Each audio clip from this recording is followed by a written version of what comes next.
ఆదికాండము 6:9 చదవండి. నోవాహు వంశావళి ఇదే, నోవాహు నీతిపరుడును. ఇక్కడ చాలండి, గమనిస్తే దేవుడు చూసినప్పుడు నోవాహు తరంలో, నోవాహు అంటే అర్థం ఏంటి? పేరుకి అర్థం కీర్తి. నోవాహు పేరు అర్థం ఏంటి? నెమ్మది. ఎందుకు ఆ మాట?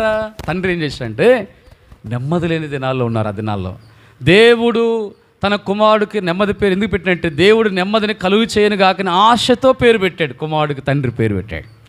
తన కుమారునికి పేరు ఏం పేరు? నోవాహు అంటే అర్థము నెమ్మది.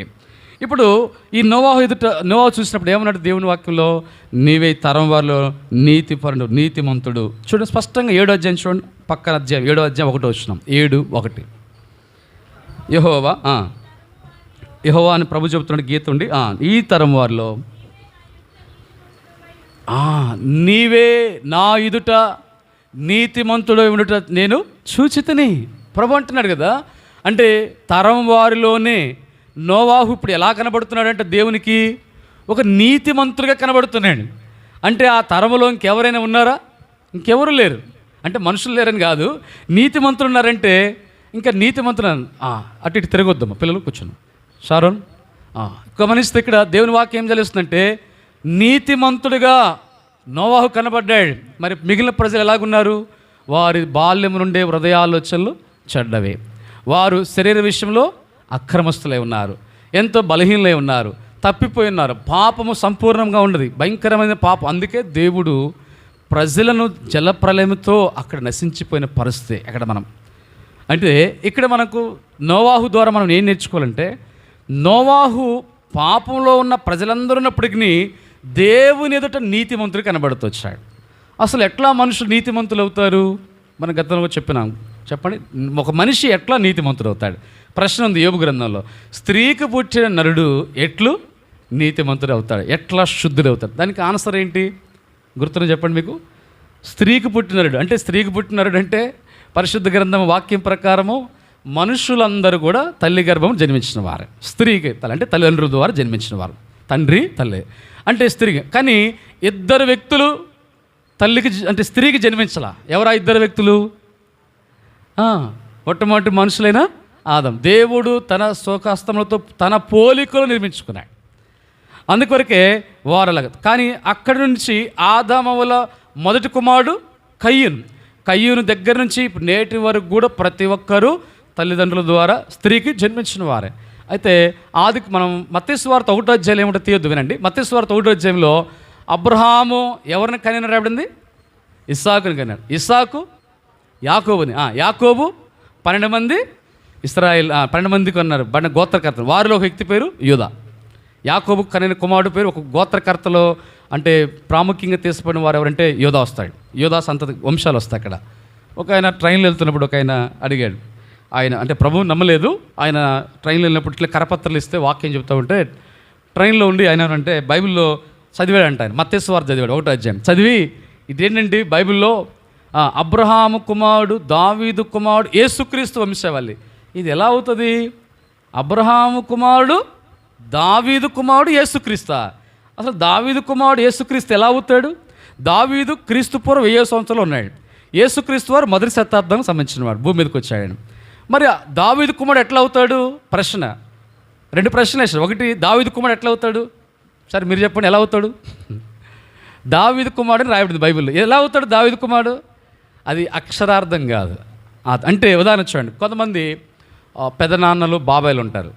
పిల్లల్ని ఏమంటారు? వాళ్ళు పుట్టకపోయినా తమ్ముడు కుమారుడు లేదా అన్న కుమారుడు ఏమంటాడు? మాకు కుమారుడే అంటే వరుసకి కుమారుడు వరుస అవుతాడు. పెదనాన్నలు బాబాయిలు కుమారుడు వరుస కుమారులు అంటే. అట్లనే దావీదు గోత్రంలోంచి వచ్చాడు కాబట్టి వాస్తవానికి అక్షరార్థంగా దావీదుకు పుట్టల యేసు ప్రభు. అర్థమవుతుందండి? దావీదు కుమారుడని ఎందుకు రాయబడింది అంటే పితరులుగా పిలువబడ్డారు. దావీదు పితరులుగా, పెదనాన్న బాబాయిలాగా పితరులుగా పిలువబడ్డాడు దావీదు. అదే సమయంలో దావీదు గోత్రం ఏ గోత్రం చెప్పాలి? ఏ గోత్రం? యూదా గోత్రం. ఆ యూదా గోత్రం నుండి యేసు ప్రభు వచ్చాడు. అందుకోసము అది అలాగా రూప అలంకారంతో అలాగ అర్థంతో అలాగ రాయబడింది. అంటే దావీదు గోత్రం నుంచి వచ్చాడు. సరే, ఇంకో ప్రశ్న వేశాడు. ఇంకో ప్రశ్న ఏంటంటే అనేది కూడా మంచిదే. ఏంటి ఆ ప్రశ్న అంటే, రెండోది, అబ్రహాము ఇస్సాకును కనెను, ఇస్సాకు యాకోబును కనెను, యాకోబు యోదాను కనెను. ఇదేంటి మగవాళ్ళు పిల్లల గంటం ఏంటి అడిగాడు. అంటే స్త్రీలు కదా, తల్లులు కదా బిడ్డలకు అనేది, మరి మగవాళ్ళు పిల్లల గంటం ఏంటి అంటే ఆయన ప్రభువు తెలియదు, ఆయనకు తెలియదు అడిగాడు. అప్పుడు మనం చూడండి, మన స్కూల్కి వెళ్ళినప్పుడు స్కూల్ రిజిస్టర్లో పేరు రాసి ఏమడుగుతారు? తండ్రి పేరు అడుగుతారు. వాళ్ళు తండ్రి లేదనుకోండి, తండ్రి ఏదైనా చనిపోయేదని పరిస్థితి ఉంటే తల్లిపోయేది, తల్లిదండ్రులు లేని అనాథ అనుకోండి గార్డియన్ కదండి, అలా అడుగుతారు. ఇప్పుడు మనం గమనిస్తే ఇప్పుడు తండ్రి పేరు అడుగుతారు రిజిస్టర్ మొట్టమొదటిగా, తండ్రి పేరు రాస్తారు.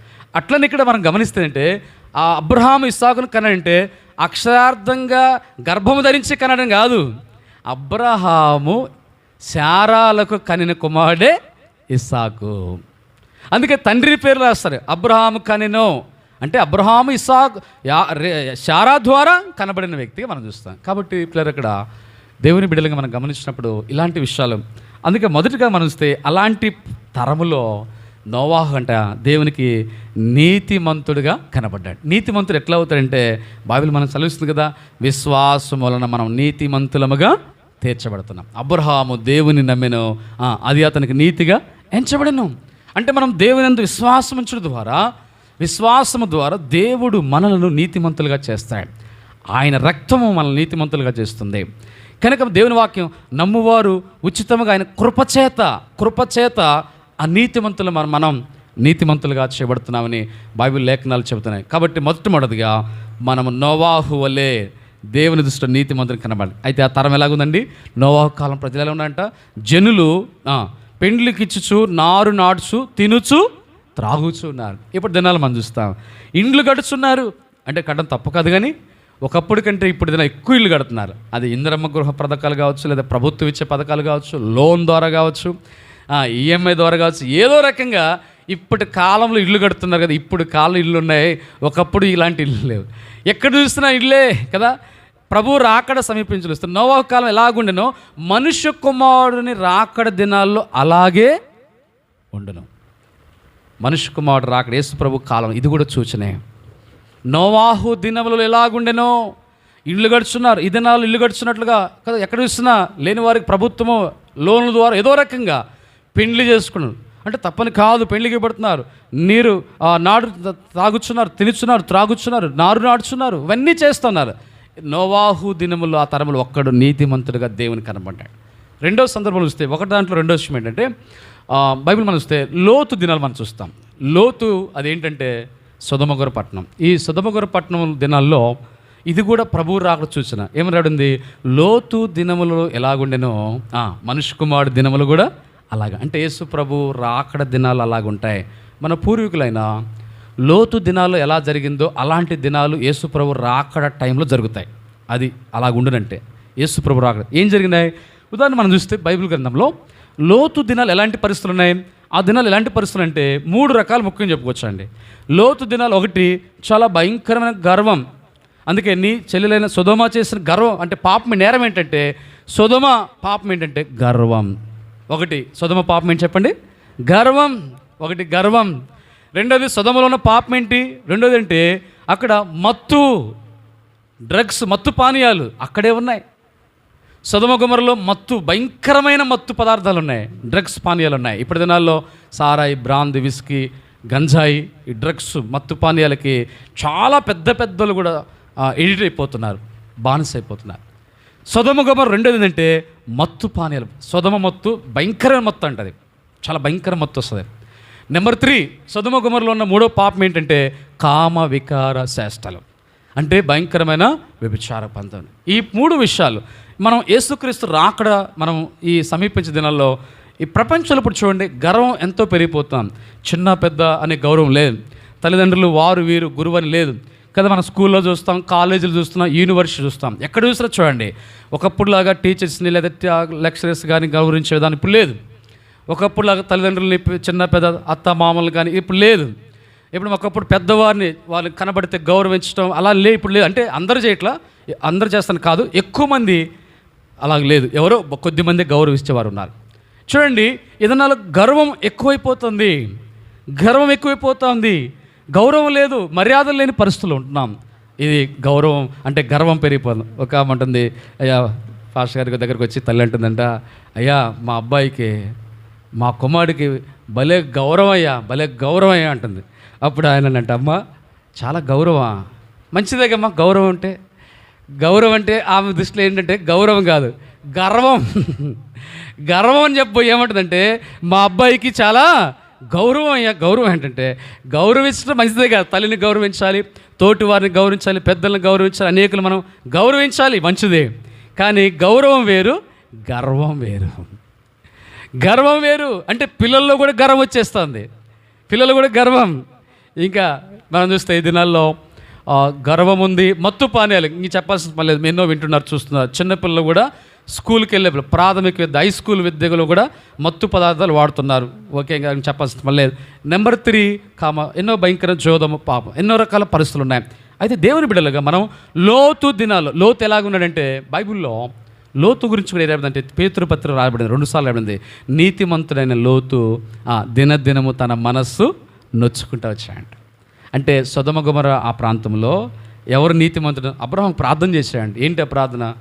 ఎంతమందితో స్టార్ట్ చేసే చెప్పండి, ఎంతమంది ఉంటే ప్రభువా ఈ సొదొమ గొమొర్ర పట్టణాన్ని రక్షిస్తాను? మొదటి సంఖ్య ఏంటి? 50తో స్టార్ట్ చేసి చివరి సంఖ్య ఏంటి? 10 మందికి వచ్చాడు కదండి. ఏమన్నాడు అబ్రహాం ప్రార్థన చేసి దేవుని నిలబడి, దేవా 50 మంది నీతిమంతులుంటే ఈ సొదొమ గొమొర్ర పట్టణాన్ని నీవు కాపాడవా, రక్షిస్తా అన్నాడు. 40, 30, 20, 10 మంది నీతిమంతులుంటే కాపాడవా అన్నాడు. 10 మంది కూడా ఆ పట్టణంలో నీతిమంతులు లేరు. అప్పుడు ఆ తర్వాత మన సొదొమ, మనకు తెలిసిన విషయమే, అగ్ని గంధకాలతో సొదొమ గొమొర్ర పట్టణాలు కాల్చబడ్డాయి. ఇప్పటికీ సొదొమ గొమొర్రాలు సాక్షార్థంగా ఉన్నాయి. మన తెలుగువారు చూస్తారు, అవి వీడియోలో చూస్తున్నాము. అక్కడ భాస్వరం, పొటాషియం కాల్చిపోయిన పరిస్థితి, పట్టుకుంటే మెత్తగా బూడిదైపోద్ది. ఇప్పటికి కూడా ఆ ప్రాంతంలో మొక్కలు మొలం. సొదొమ గొమొర్ర పట్టణం ఇప్పటికీ సాక్షార్థంగా ఉంది. అంతేకాదు అక్కడ ఒక ప్రతిమ కనపడుద్ది. ఎవరా ప్రతిమ? లోతు యొక్క భార్య, మెడ తిప్పి ఉంటుంది. అంటే వెనుకకు తిరిగి చూడొద్దండి, వెనుక తిరిగి చేసి ఉప్పు స్తంభంగా ఇప్పటికీ మనకు కనబడదు. అది ఎప్పుడు జరిగింది తెలుసా? క్రీస్తు పూర్వం 2000 సంవత్సరాలు అబ్రహాం కాలం జరిగిన విషయం. అది ఇప్పటికీ సాక్షార్థంగా సొదొమ గొమొర్ర పట్టణం ఇప్పటికీ అలాగే ఉంది. కావాలంటే మీరు ఆ వీడియో చూడండి, తెలుగులో చూసి వచ్చిన ఉంటున్నారు. ఇప్పటికీ ఆడ మొక్కల మొలం తెల్లగా ఉంటుంది, పొటాషియం భాస్వరం మెత్తగా బూడిదలాగా అయిపోద్ది, కాలిపోయింది కాబట్టి అలాగా.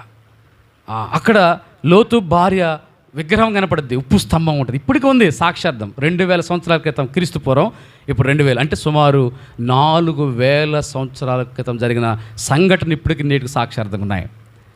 చూడండి పిల్లలు గమనించినట్టే.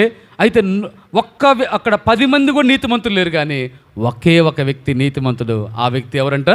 లోతు. రెండవ సంగతి చూద్దాం. అందుకే దేవుడు తన బిడ్డలమైన మనము నీతిమంతులుగా కనబడాలని దేవుడు ఆశిస్తున్నాడండి. రండి దయచేసి రెండవ సంగతి చూద్దాం, ఎలాగ ఉండాలని దేవుడు ఆశిస్తున్నాడు. పరిశుద్ధ గ్రంథంలో 2వ మాట చూద్దామండి. 2వదిగా యెహెజ్కేలు గ్రంథం, దయచేసి చదవండి. యెహెజ్కేలు గ్రంథము 33వ అధ్యాయం 30